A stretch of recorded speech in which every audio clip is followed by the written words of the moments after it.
bring us up to speed. I can't keep up. What's going on? Well, this is a proper good old-fashioned cash for access scandal, and it was reported by the Sunday Times after a lengthy investigation into royals for rent. Although I say royals, they only actually managed to get one royal in the hot seat, and that was Prince Michael of Kent, the Queen's first cousin. And he has basically accused him and his advisors of basically offering to use his position and his reputation as a member of the royal family to gain access for a fictitious company to senior Russian government officials. And it was even boasted that he had access to President Putin himself. Wow, that's some boast. What's the feeling in the palace about this at the moment? Well, Buckingham Palace have done their best to kind of, not quite brush this under the carpet, but to say it's not our problem. It must be stressed that Prince Michael of Kent is not an official working member of the royal family. He receives no public funding. He lives at Kensington Palace, but he pays a commercial rent on that. And Buckingham Palace has said because of all that, this is not an issue for them.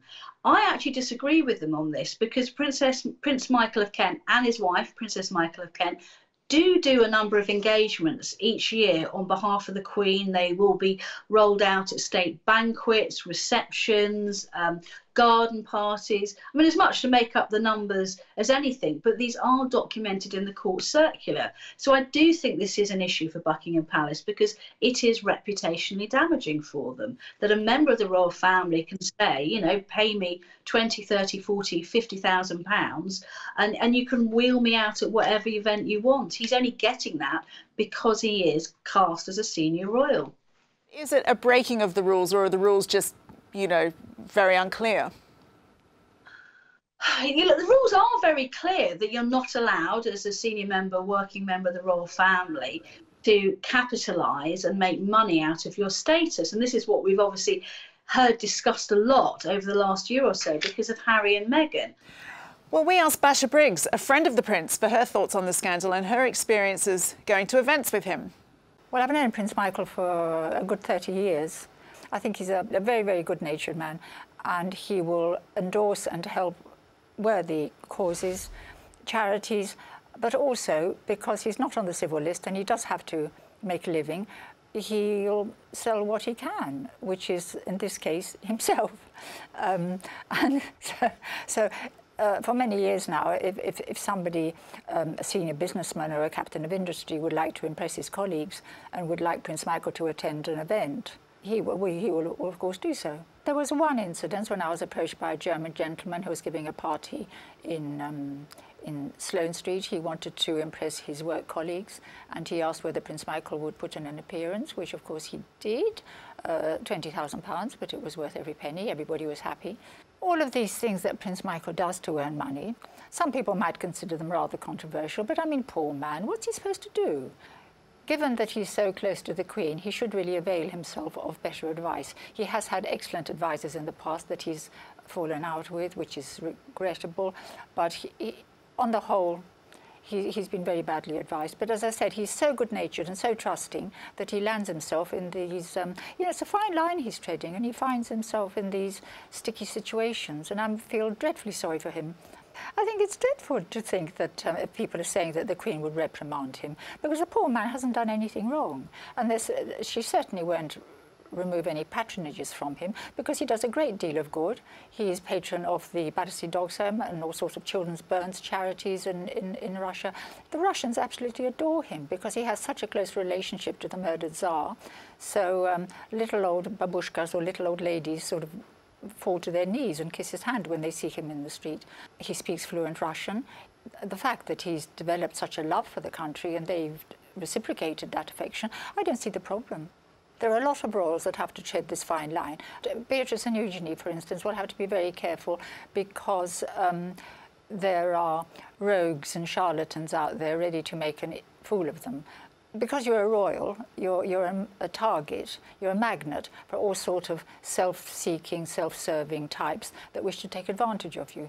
And it's just a case of, having your wits about you and, you know, keeping out the riffraff. Well, let's turn to our panel now. Tessa, it's not a great look for the family, is it? It's a disaster. And I find it interesting that we have spent so long talking about Harry and so little talking about Michael, because they're intrinsically linked. They have expectations. They only mix in circles of wealth. They know not how to be poor or even moderately wealthy like the rest of us. So if you don't receive money from the civil list, and you're no longer a soldier, because both Michael and Harry, of course, that bulk of their youthful verve was spent, you know, in military uniform serving. How do you earn your money? Harry's doing it publicly, so we're all criticising Harry. Michael, under the wire, clearly for years, and it says so in the dispatches, you know, and the Marquis of Reading, his sort of co-conspirator, you know, a lot of money has been earned from Russia.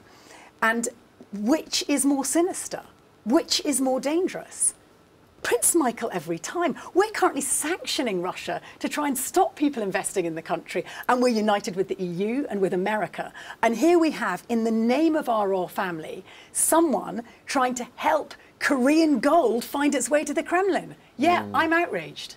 Well, remember that Harry and Meghan cited the example of Prince and Princess Michael when they were looking for a solution as to how they could remain in the royal family. And then also carry out some private work. Get angry about this, Richard. Come on, get angry. Prince Michael has been allowed to do. But no, to me, it illustrates the great wisdom of the Queen, that she was very strict with Harry and Meghan and said, no, you cannot do that. You can't follow this example. And this has shown why. And yet this has been going on?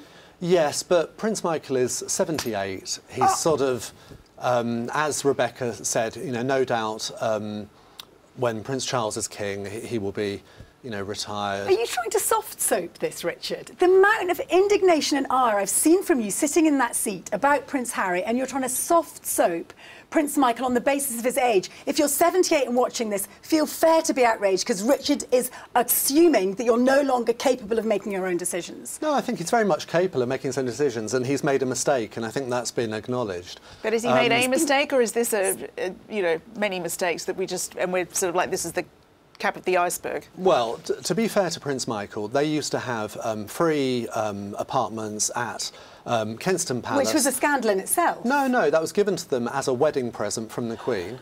And then what happened after a sort of outrage in the press, they were told that they had to pay a lot of money. It was like £150,000 a year or something.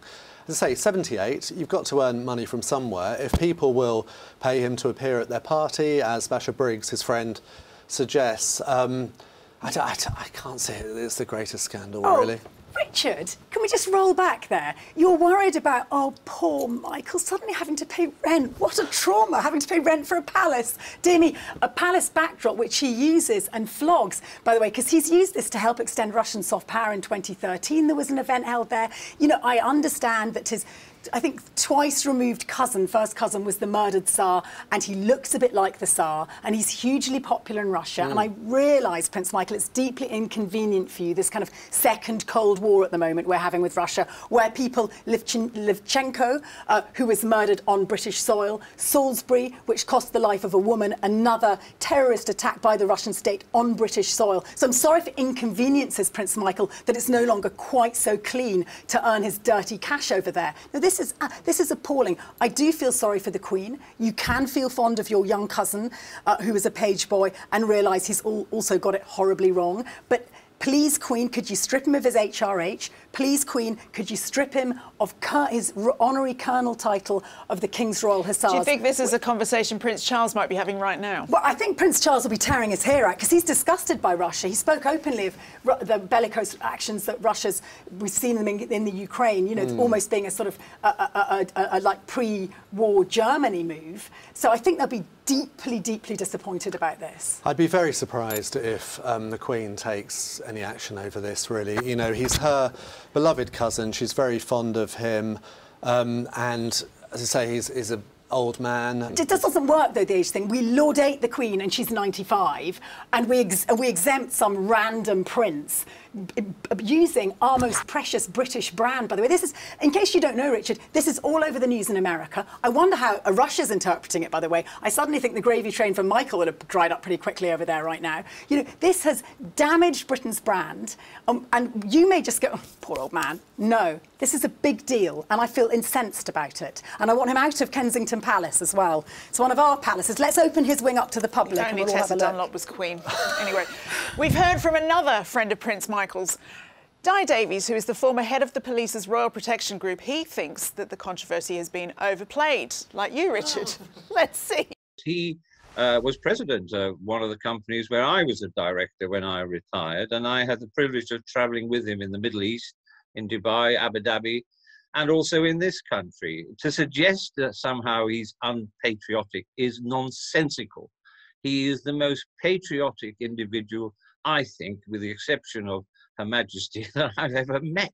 You couldn't wish for more patriotic. He is a distinguished honorary colonel, commodore, air vice marshal, and supports so many different charities still at his age of 78. So to suggest in some kind of innuendo that because he loves Russia, and why shouldn't he, just because you have a dictator in charge there doesn't mean that British companies, MPs and others aren't allowed to do business.